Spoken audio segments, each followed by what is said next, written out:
So I always think of standards as kind of two separate categories.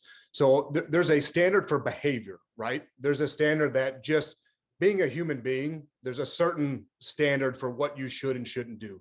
Inside of an organization, a professional workplace, the military, whatever it is, there's a standard for your code of conduct.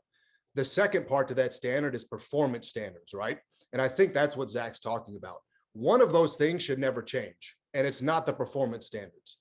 The standards for your behavior and the code of conduct that we expect from everyone that is inside that organization, that is a stalwart, right? Like that never moves.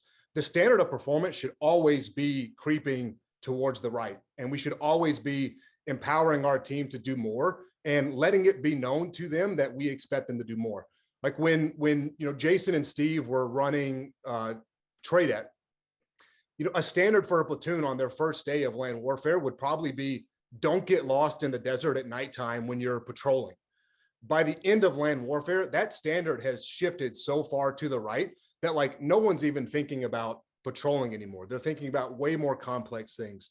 So I would just encourage y'all as leaders to think about, hey, there's a standard for what my organization expects from me on a day-to-day basis for how I interact and how I represent the company.